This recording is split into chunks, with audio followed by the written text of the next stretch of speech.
qué? Mira cómo estoy yo llena de cosas. Pero creo que... Ya llevas 10 minutos esperando, entonces, Jorgito. yo me comuniqué me conecté a las 3, a las 32, pero vamos allá, vamos a llegar a 78, 80. ajá, Con 80 creo que vamos a poder empezar. en los 20, ajá. No sé si usted quiere que empecemos ya, Lick, para así dar más tiempo. Bueno, el día de hoy, pues vamos a continuar de esas formas especiales de propiedad. Entonces, con la presentación, pues vamos a recordar bastante de lo que dimos en la primera clase. Y hoy, pues, vamos a ver las formas especiales de propiedad ya forzosa. Ya vimos la propiedad, la copropiedad, las formas especiales voluntarias, que era la copropiedad, y ahora pues vamos a ver lo que es la copropiedad forzosa. Y para recordar, pues la copropiedad voluntaria que habíamos establecido que era en una forma temporal, y que es cuando ha sido constituida gracias a ese pacto de indivisión, el que según la ley no puede ser mayor, no puede exceder de 3 años. Y en la forzosa, pues esto va a recaer cuando los bienes sobre los cuales, valga la redundancia, recaen, no son susceptibles de división, o bien al operarse la misma si se hace la división, van a perder por completo su valor. Y estas pues son de característica permanente, y dentro de ellos vamos a ver la medianería y la propiedad horizontal, o sea, la copropiedad voluntaria y la copropiedad forzosa, que es la medianería y la propiedad horizontal. Para podernos adentrar, antes de poder entender realmente la copropiedad forzosa a través de la medianería, al definirla, pues Rogina Villegas hace una definición cuando dice: cuando una pared, zanja o seto divide dos predios y no puede establecerse a quién pertenecen pro indiviso, o sea que sin la división material, a los dueños de ambos predios. Es una pared que va a dividir, pared, zanja, seto, vamos a ver qué es lo que puede dividir dos predios, pero no puede establecerse a quién pertenecen pro indiviso, o sea, sin esa división material, a los dueños de ambos predios. Díez Picasso nos define que es una situación jurídica que se da cuando dos fincas, o sean predios rústicos o urbanos, están separados por un elemento común. Ese elemento común puede ser una valla, un seto, una zanja o una pared, y que pertenece a los propietarios de aquellas. Él le pone pertenece a los propietarios. Sin embargo, a veces no se puede establecer precisamente hasta que no se hace. Vamos a ver la forma como vamos a definir a quién pertenece cada una de ellas. En el artículo 505, y quisiera que alguien me ayude, vamos a ver qué es medianería, por favor.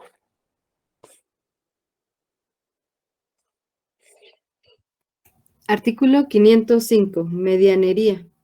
Hay copropiedad en una pared, foso o cerca que sirve de límite y separación a dos propiedades contiguas, y mientras no haya prueba o signo exterior que demuestre lo contrario, se presume: 1. En las paredes divisorias de los edificios contiguos hasta el punto común de elevación. 2. En las paredes divisorias de los jardines o corrales situados en poblado o en el campo. Y 3. En las cercas, vallados y setos vivos que dividen dos predios rústicos. Los predios rústicos.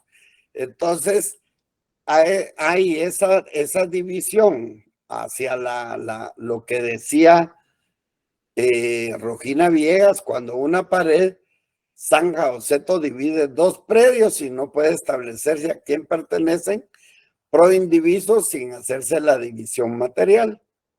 Entonces, ok, al considerar la medianería, pues la medianería es un caso de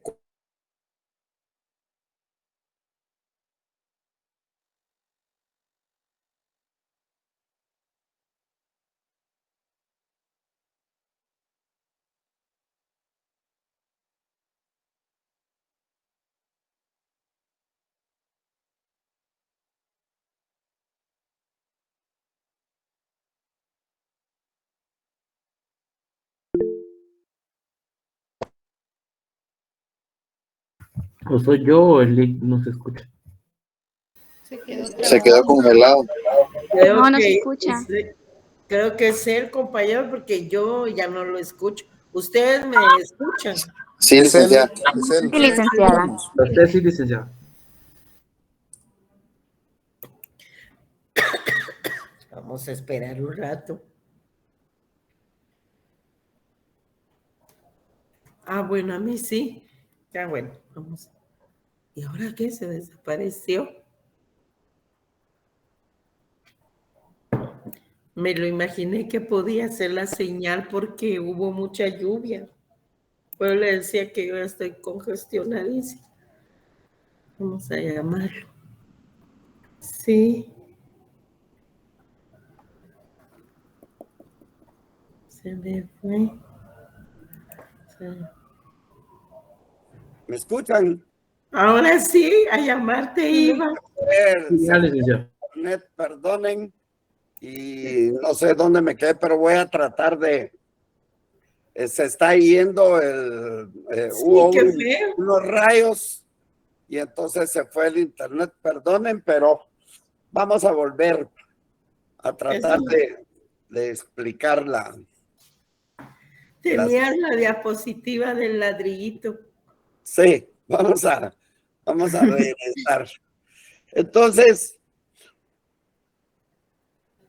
aquí estábamos estableciendo que era la medianería.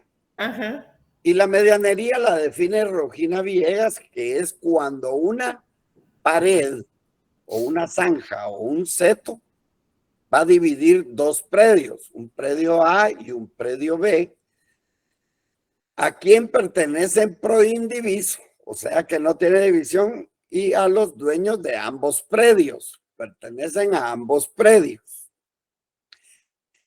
10 Picasso nos establece que es la situación jurídica que se da cuando dos fincas, o sea, ya sean predios rústicos o urbanos, y van a estar separados por un elemento común. Ese elemento común lo definen como una valla o un seto o una zanja o una pared y que pertenece a los propietarios de aquellas.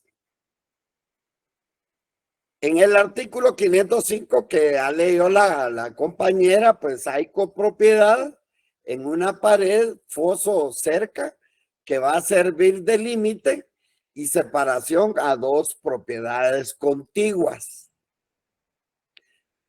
Y mientras no haya prueba o signo exterior que demuestre lo contrario, o sea, que van a haber signos dentro de ese elemento común, de lo cual no se va a considerar como medianería. Entonces,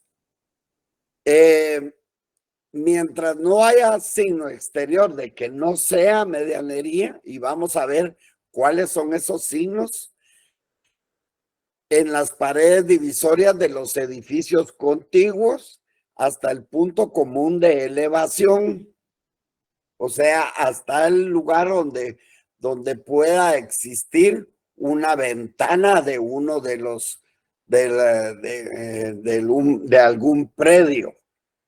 En las paredes divisorias de los jardines o corrales situados en poblado o en el campo, y en las cercas, vallados y setos vivos que dividen los predios rústicos. Ahora, esto ahorita nos deja un poco confuso y lo vamos a entender al considerar que la copropiedad forzosa de la medianería está presumida por la ley y es entre vecinos y se refiere a algo que se halla en el límite entre dos propiedades y que estas, pues cada quien estableció a través, esto es mío, lo pone tanto para un predio A como para un predio B. Va a ser una forma de copropiedad forzosa, y es forzosa porque la pared, el foso o la cerca, ese elemento como elemento de existencia tangible, al desaparecer va a motivar la extinción de la copropiedad. O sea, al no existir ese elemento tangible, va a desaparecer la copropiedad. La voluntad humana únicamente no daría margen a ello. Ok, ese elemento común, pues puede ser una valla, pared, un seto, cerca o una zanja. Veámoslo más despacio. Un seto, yo sé que muchos, yo no soy experto en construcciones, pero hemos investigado y hemos tratado de llevarlo para explicarlo mejor. Y un seto es una cerca hecha de palos o varas entretejidas con plantas que crecen espesas.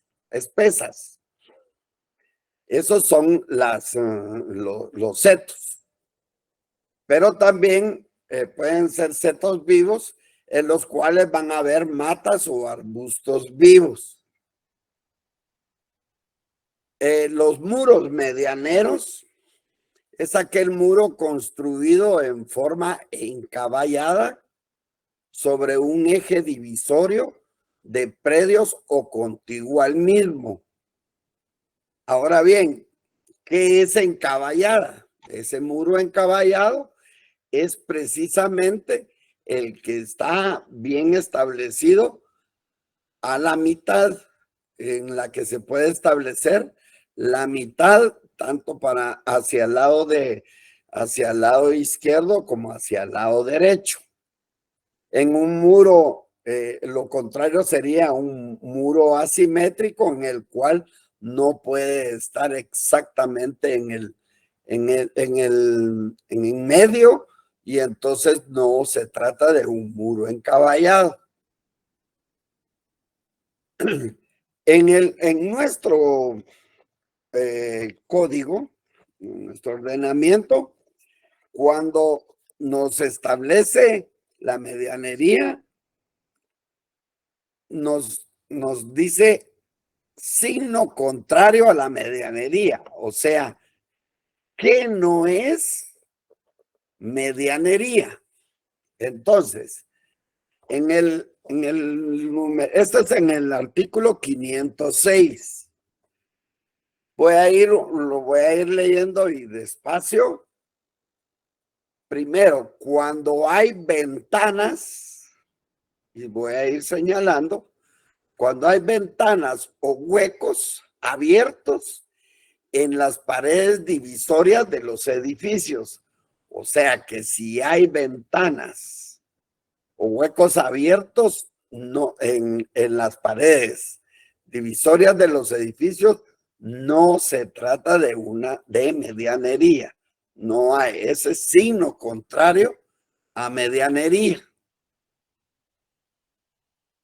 2, cuando conocidamente toda la pared, el vallado o seto están construidos sobre el terreno de una de las fincas y no por mitad entre uno y otro de las dos contiguas. Si esta está tomando la pared, está de este lado y toma la parte del predio contiguo, no puede existir medianería.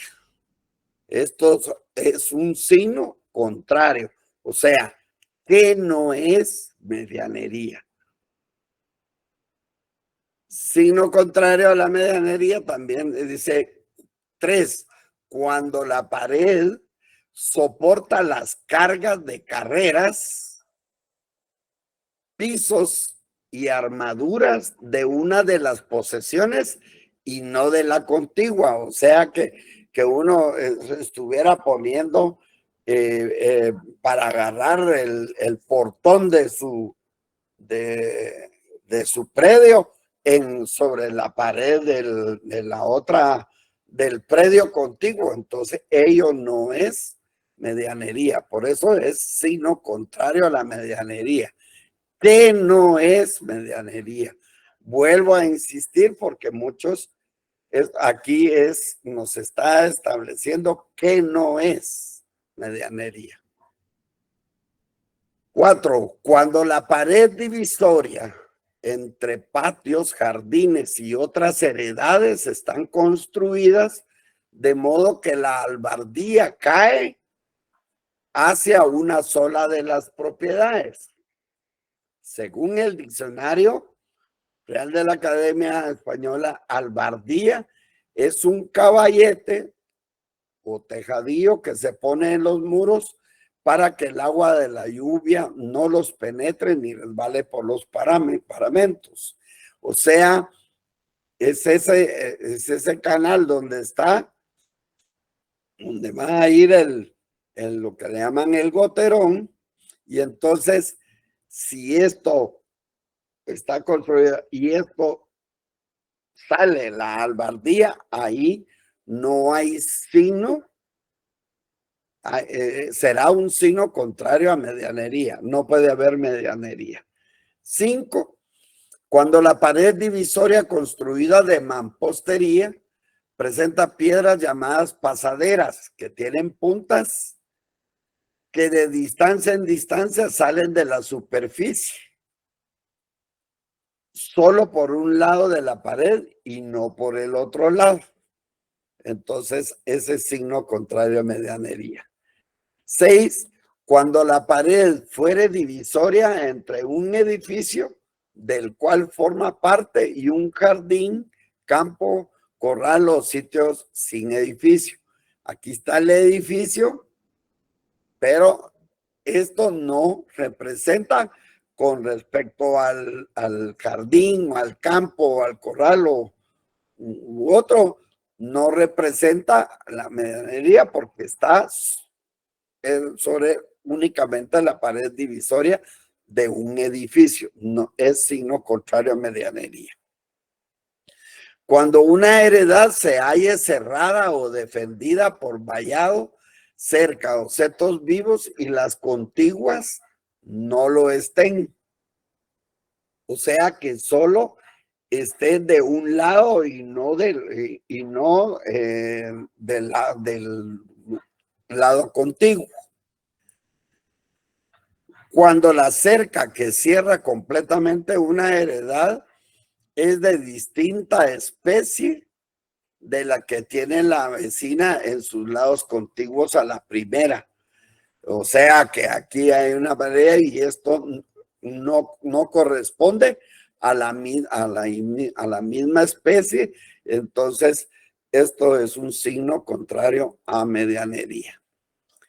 Cuando en las cercas de alambre de cualquier clase esté clavado en los postes o setos vivos que lo sostienen, pero estos únicamente están de un lado de la heredad y no de la heredad contigua. O sea que no, esto es signo contrario también a medianería. En general, se presume que en los casos señalados en el artículo anterior, la propiedad de las paredes, cercas, vallados o setos pertenece exclusivamente al dueño de la finca o heredad que tiene a su favor aquellos signos exteriores.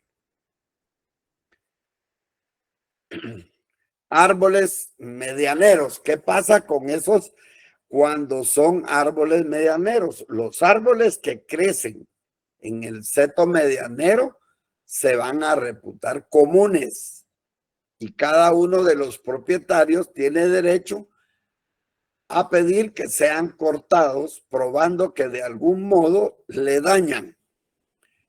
Pero si sirven de lindero o forman parte de una cerca, no deben cortarse ni sustituirse, sino de común acuerdo. Deben estar de acuerdo las dos partes. O sea, para poder cortarlos, deben de estar de acuerdo. La presunción en cuanto a zanjas, pues las zanjas o acequias abiertas. Y una acequia es un tipo de obra hidráulica que consiste en una zanja o canal construido para conducir el agua de riego u otros fines. Entonces, las zanjas abiertas entre las heredades se presumen también medianeras si no hay título o signo que demuestre lo contrario. Entonces, también esas acequias abiertas pueden constituir medianería, siempre y cuando no haya algo que demuestre que están obviamente en terreno contiguo y no exactamente por la mitad. ¿Qué obligaciones van a tener los condueños? Los dueños de los predios, eso está en el 512,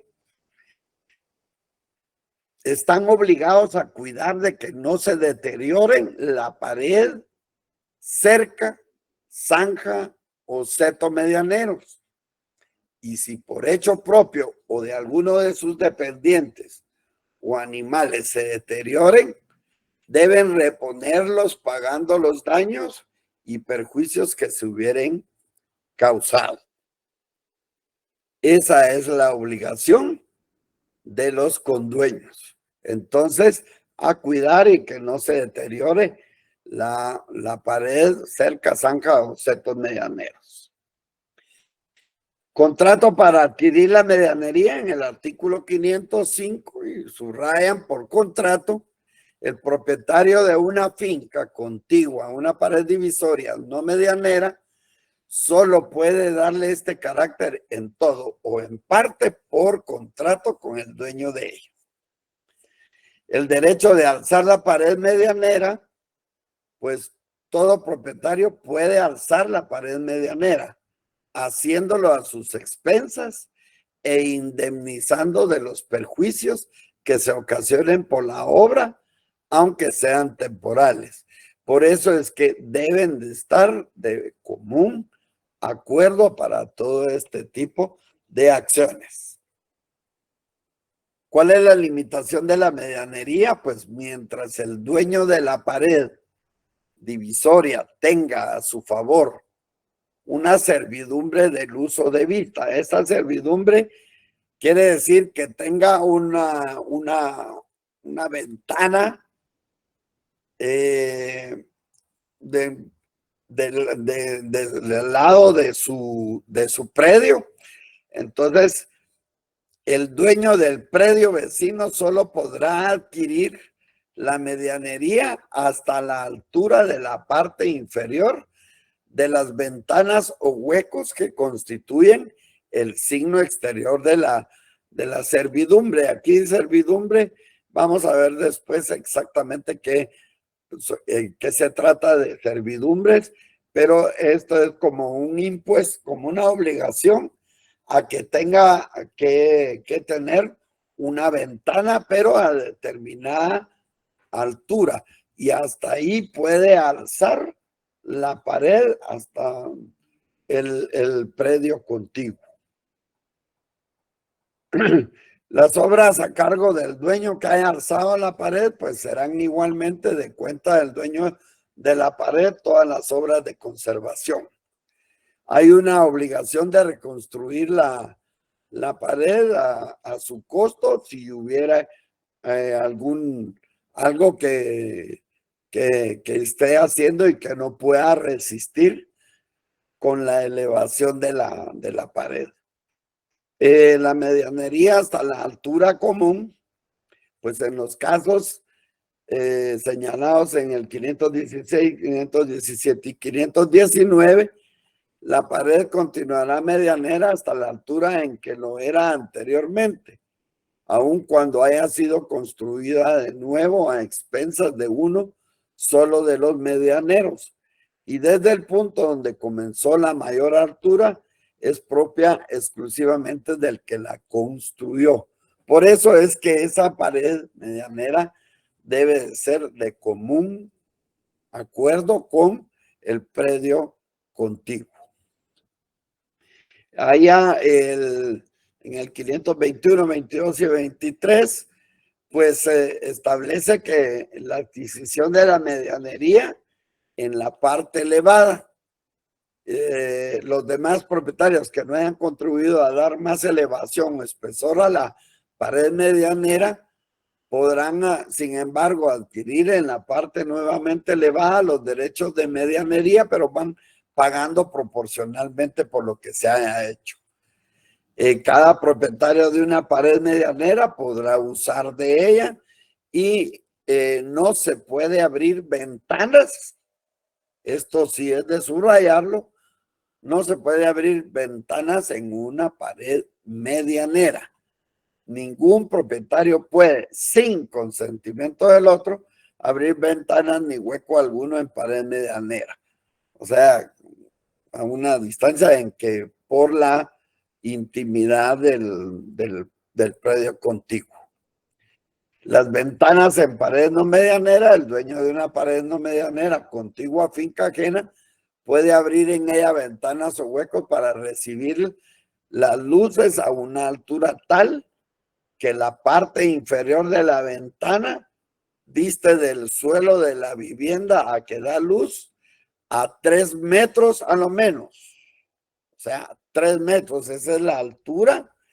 Y en todo caso, con reja de hierro remetida en la pared y con red de alambre cuyas mallas tengan 3 centímetros a lo más. Los derechos de los vecinos, pues, si están abiertas estas ventanas, podrá construir pared contigua a ella, o si se adquiere la medianería, apoyarse en la misma pared, aunque de uno u otro modo cubra los huecos o ventanas. Pero todo esto es precisamente que tienen que estar de acuerdo uno con el otro, ambos. Estas pues ustedes pueden ir leyendo del 526, 527, y entonces lo que podemos establecer es que eso se refiere a lo que es la medianería, o sea, a través de una pared, de un seto, una zanja, etcétera, y cuáles son esas obligaciones y derechos de los propietarios de ambos predios de esa medianería. Ahora bien, la propiedad horizontal es diferente. Pues las ciudades, entre sus antecedentes amuralladas, limitaron su expansión y se fueron fueron forzadas a crecer en una posición vertical, hacia arriba.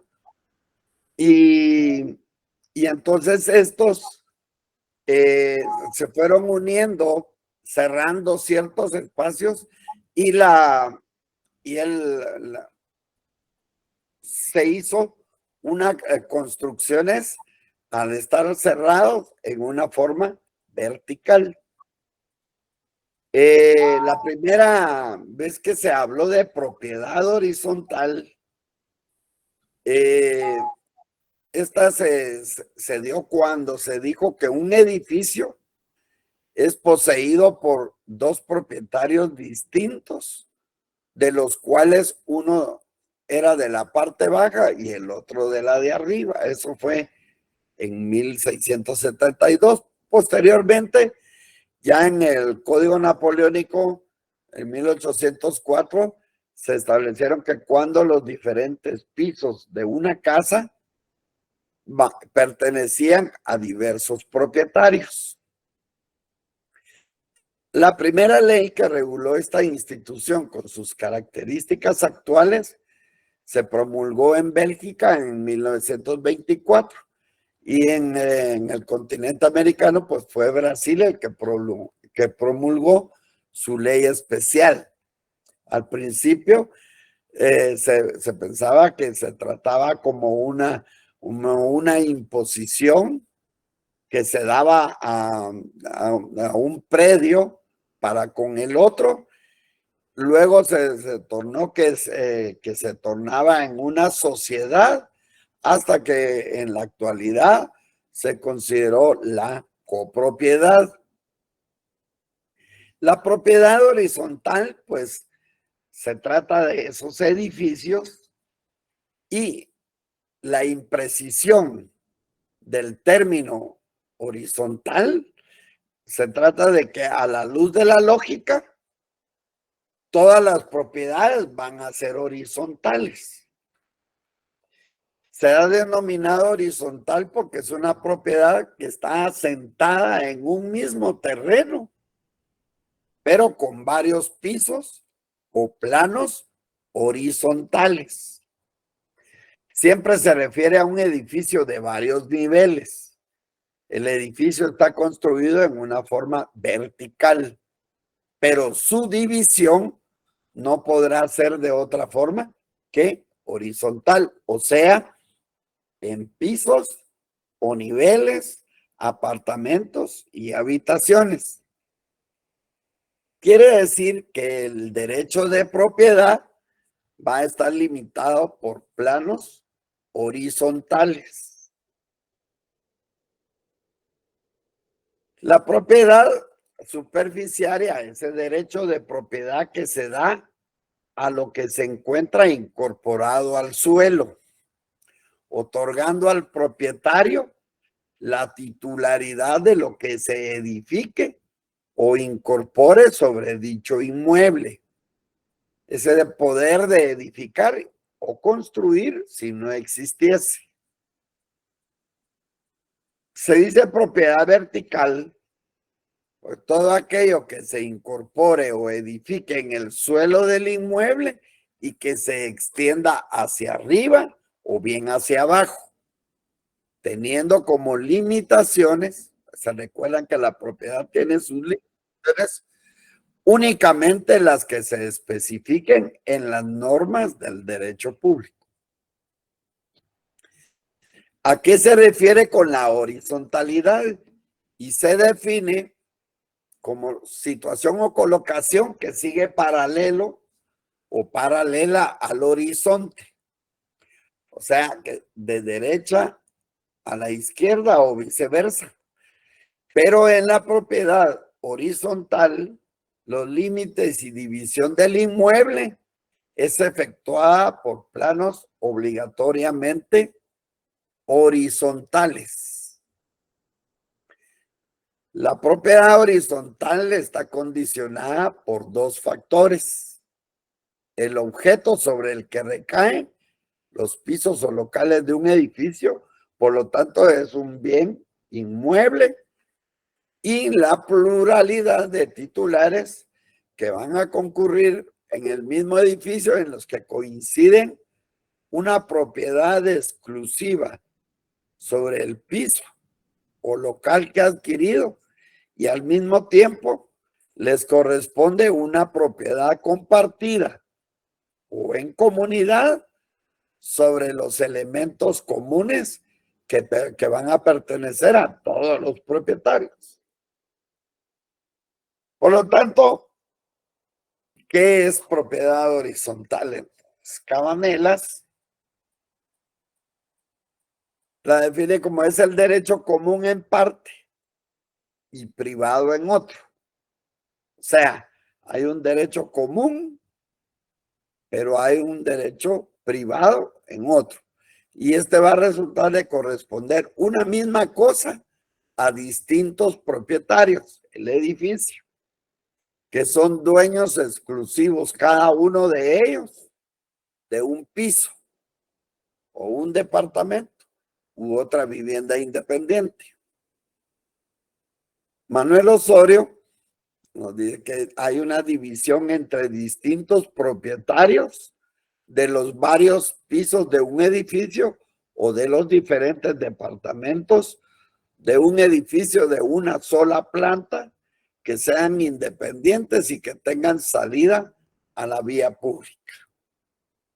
Esto pues, fue conocido como el condominio urbano según Messineo Francesco. En sí, ¿qué es la propiedad horizontal según nuestro ordenamiento jurídico? Y en ella pues vemos que hay una propiedad singular en edificios de varios pisos. Yo soy propietario de un piso. El fulano es propietario de otro piso, sutano de otro piso, mengano, etc. Pero van a haber algo común. O sea que va a haber primero una propiedad singular, pero también va a haber una propiedad colectiva. Entonces, en el artículo 528, leamos el 528.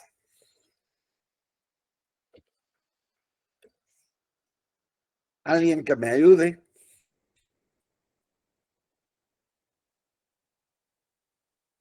Buenas tardes, licenciado. Sí, por favor. ¿Quieres leerme?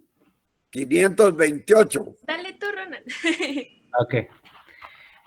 Párrafo 3 de la propiedad horizontal, artículo 528. Propiedad singular en edificios de varios pisos, departamentos y habitaciones. Los distintos pisos, departamentos y habitaciones de un mismo edificio de más de una planta susceptibles de De aprovechamiento. más de una planta, susceptible de aprovechamiento independiente, siga.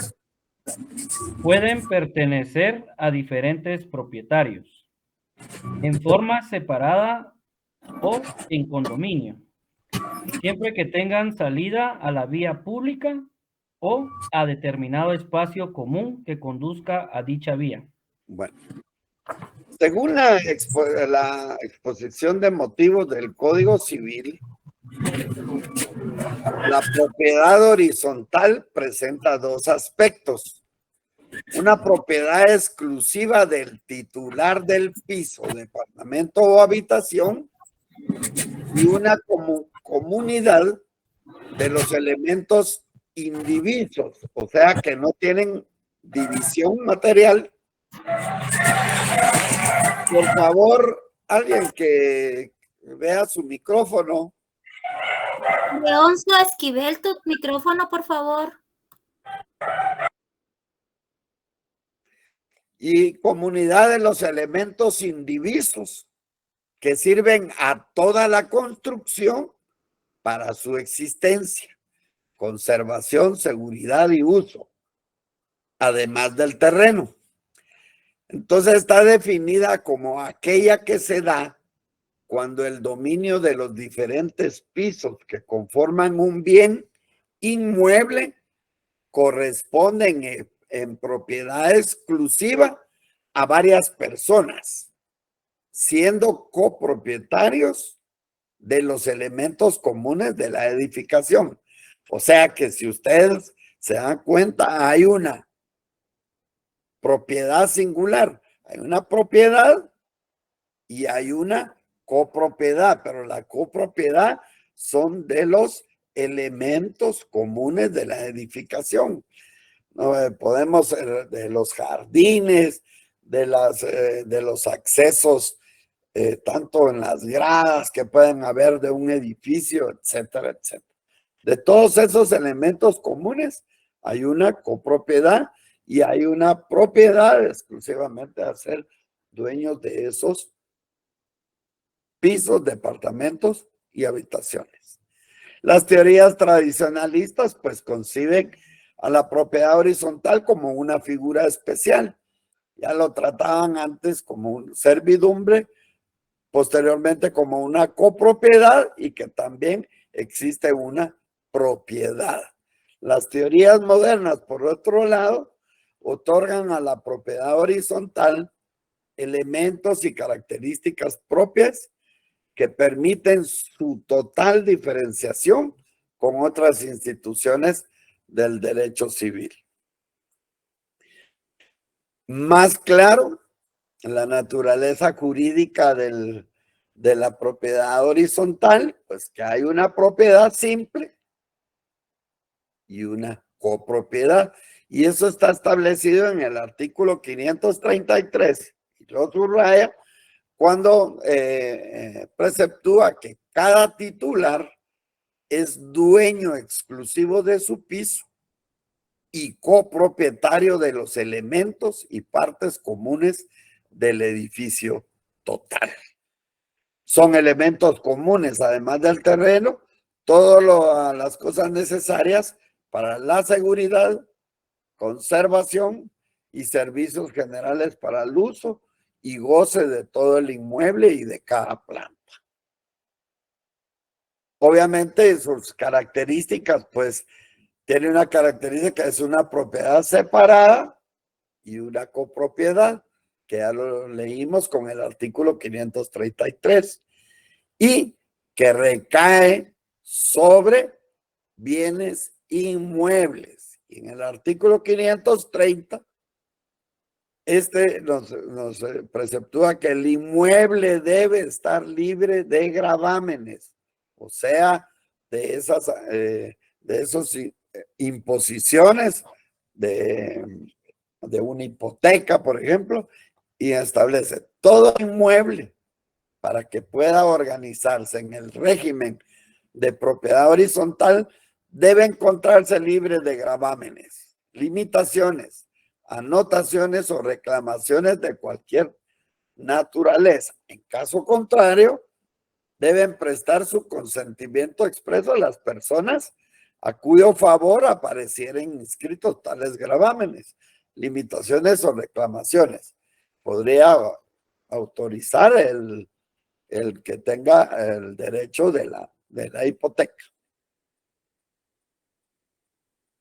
Por lo tanto, los elementos de la propiedad horizontal, pues habrán elementos privativos, que son los distintos pisos, departamentos y habitaciones, el edificio en sí, que es la unidad artificial constituida por la estructura y el terreno, y los elementos comunes, con todos aquellos elementos que son indispensables para la funcionalidad de las unidades independientes.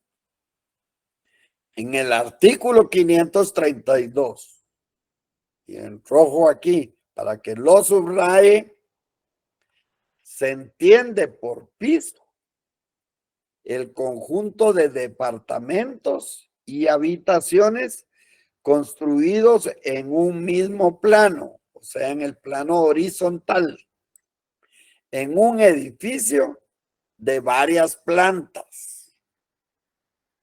Por otro lado, departamento es la construcción que ocupa parte de un piso.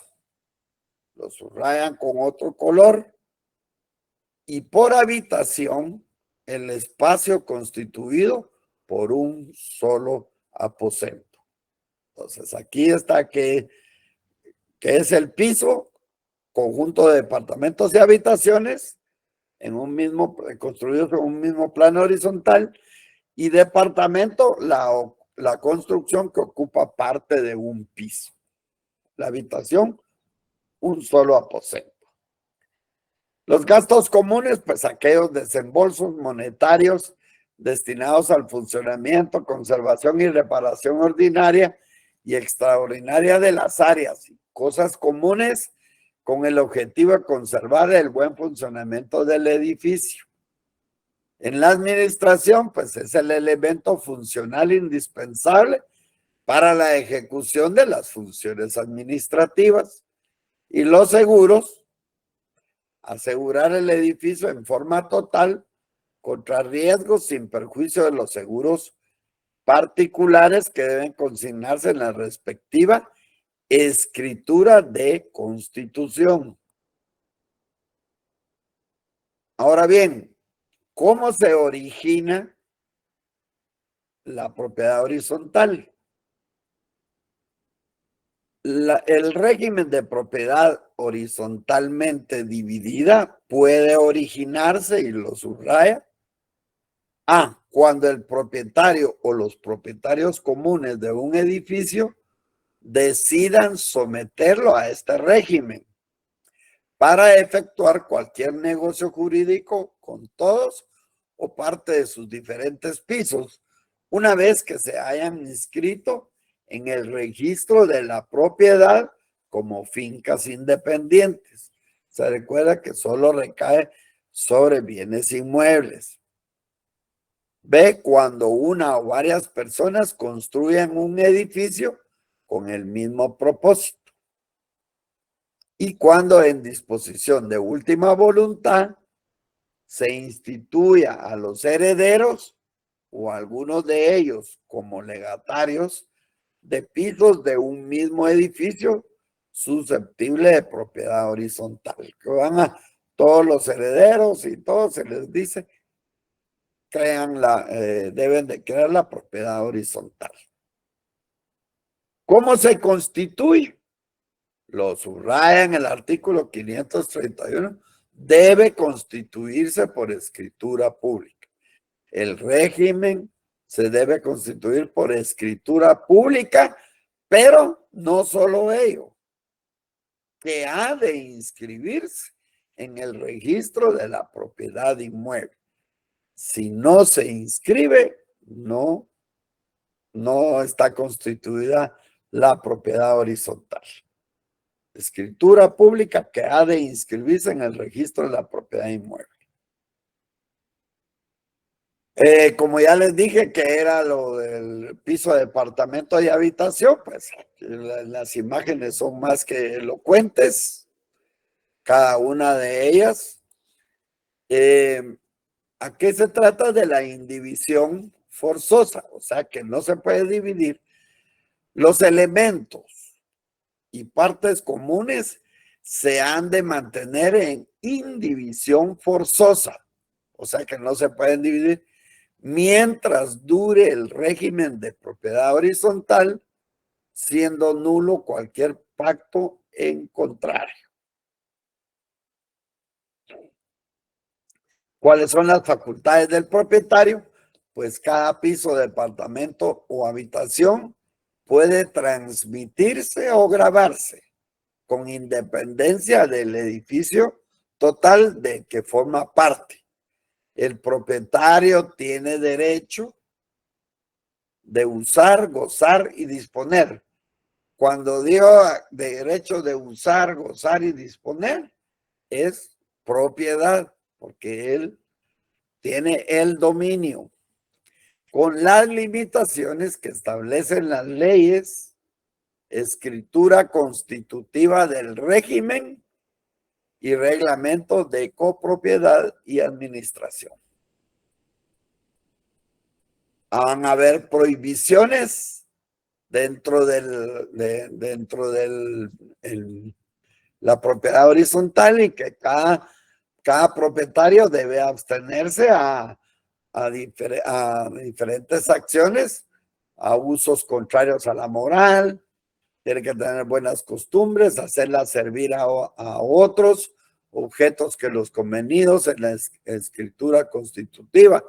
No puede efectuar actos que perturben la tranquilidad de los demás, propietarios u ocupantes. O sea, son puras relaciones de vecindad. ¿Cómo también así que se puede originar? Pues se puede extinguir. Y el régimen de propiedad horizontal puede extinguirse por resolución expresa de los dueños de unidades singulares del edificio, tomada con el voto de las 2/3 partes del total de propietarios. Sin embargo, la minoría inconforme con esta determinación puede adquirir las unidades singulares de los que hayan votado por la extinción del régimen a efecto de mantenerlo. O sea, si ustedes ven, aquí están hablando de ese derecho preferente o de derecho de tanteo. Bueno, y muchas gracias por su atención. Es un tema un poquito largo, no es tan largo, sino que es importante la lectura de los artículos y no se puede de otra manera más que tal y como lo hicimos en esta forma. O sea, que dice el licenciado, ahora arreglamos ahí las imágenes y creo que están más que obvio. Su micrófono. Ahí está. Buenas noches, compañeros. Buenas noches, doctor. Hoy hemos entonces culminado el tema de las formas especiales de propiedad y ya a estas alturas pues ya tenemos claro que las formas especiales de propiedad son la copropiedad, la medianería y la propiedad horizontal. Vean que se rige por normas específicas que la hacen diferente a la propiedad individual que vimos en la primera parte del programa. Es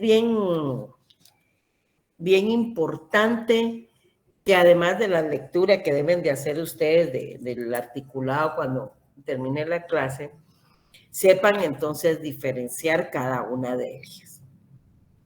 Ya les dije, ¿por qué se llaman formas especiales de propiedad? Se llama así porque el régimen es diferente al de propiedad individual y tiene sus propias características y su propia normativa. Aunque estamos siempre hablando del derecho real de propiedad, ¿verdad? En donde gozamos y disfrutamos de un bien, disponemos de él, siempre observando las limitaciones que nuestra legislación establece, porque no olvidemos que tenemos también limitaciones, provisiones y obligaciones en cuanto al tema de derecho de propiedad. En cuanto a la copropiedad, pues ya sabemos y tenemos claro que la copropiedad se ejerce sobre un bien o una cosa, pero también sobre derechos. Y esta se ejerce por varias personas. De 2 personas en adelante ya estamos ejerciendo copropiedad. En la copropiedad ya deben de tener bien claro también que ahí aparecen las otras 2 figuras, que es el famoso pacto de indivisión y el derecho de tanteo. Entonces, repito, la copropiedad recae sobre bienes y sobre derechos. Sobre bienes, muebles o inmuebles, ¿verdad? Sobre los bienes. Ahora, y que cada quien dentro de la copropiedad ejerce la misma de acuerdo a la parte proporcional o alícuota que le pertenece. Cuando hablamos de la medianería, también hablamos de una copropiedad, pero es una copropiedad forzosa. Y quiero que pongan atención ahí que la medianería recae sobre bienes inmuebles, fíjense. La medianería solo recae, repito, sobre bienes inmuebles. Además de ser bienes inmuebles, deben de tener la característica de que sean vecinos, porque la medianería sirve para separar y para limitar dos bienes o dos propiedades que son contiguas. Entonces, vimos que la copropiedad, bienes y derechos. Medianería, bienes inmuebles y contiguos, ¿verdad? ¿Por qué? Porque el propósito de la medianería es servir de límite y separación entre las propiedades contiguas. Entonces, ahí ya tenemos claro. En el artículo 505 tenemos los casos concretos en donde existe medianería, y en el 506 encontramos, tal como lo explicó el doctor, los signos contrarios a la medianería, que son aquellos que se limitan a los casos en los que no hay medianería, ¿verdad? Por eso se llaman signos contrarios. Entonces, repito, la medianería, bienes inmuebles y bienes inmuebles vecinos, porque sirven de límite y separación a dos propiedades contiguas. Bueno. Luego tenemos la propiedad horizontal. La propiedad horizontal también es una forma especial de propiedad, y esta tiene la característica, en primer lugar, que recae solo sobre bienes inmuebles, ¿ya? Y esos bienes inmuebles son aquellos que tienen más de una planta. Por eso es que en la propiedad horizontal encontramos los temas de piso, departamento y habitación, en donde cada persona puede ejercer la propiedad sobre los mismos cuando se constituye con ese propósito, con el propósito de constituirlos en propiedad horizontal, y sabemos entonces que se constituye por medio de contrato, porque se destina un bien para ese objetivo de propiedad horizontal, ¿verdad? Y también puede constituirse por disposiciones de última voluntad, ya sea en testamento o en donación por causa de muerte. Eso es lo que yo les quería como resumir y aclarar de las diferentes figuras, porque cuando uno lo escucha así, pues muchas veces se atormenta, y si empieza uno a leer el Código Civil de número a número, entonces es peor la cosa. Entonces, por eso cada tema, ya ven que se les explica. Hoy no se les subió material a su plataforma Classroom, porque es la misma agenda del día martes que teníamos que desarrollar. ¿Hay alguna pregunta, compañeros?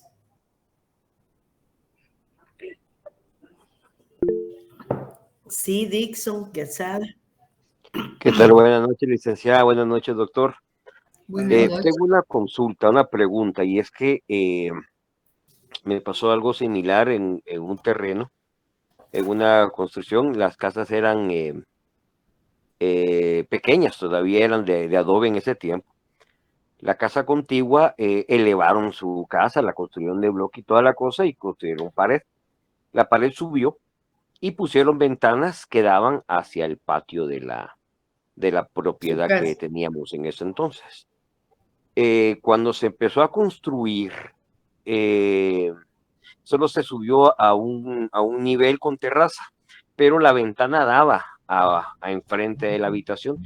Entonces, yo tengo por entendido, en ese tiempo, de que esa ventana estaba invadiendo la privacidad ya vamos a ver las servidumbres, del terreno contiguo, sí, ¿verdad? Porque daba cabal enfrente.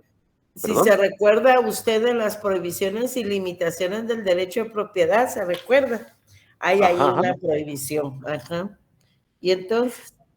Bueno, entonces pasó de que el asunto fue que esa propiedad se vendió, ¿verdad? Se vendió con ese, o sea, entró un comprador, compró todo esto, pero al tiempo nos platicaba él que cuando él quiso arreglar esto y hablar con las personas de los vecinos, o sea, porque él iba a levantar pared ahí, entonces le hicieron el gran problema de que no podía construir, taparle su ventana.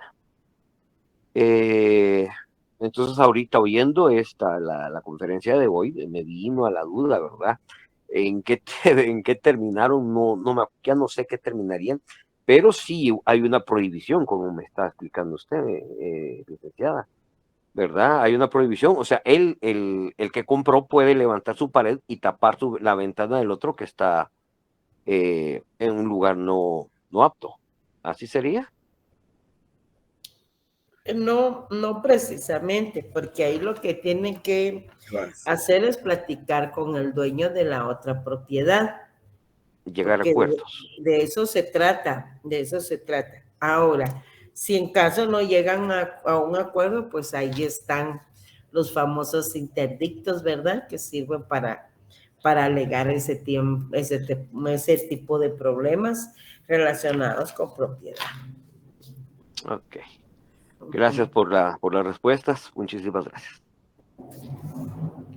¿Alguien más? ¿No? Entonces dejamos Todo ahí. bien. Todo bien. ¿Cómo? Todo bien, dice.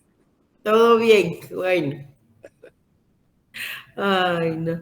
Entonces dejamos ahí, compañeros, y nos vemos el día jueves. Muchas gracias, doctor, por la presentación. Gracias. Muy fino. Y gracias, compañeros. Pasen feliz noche. Nos vemos martes. Buenas noches.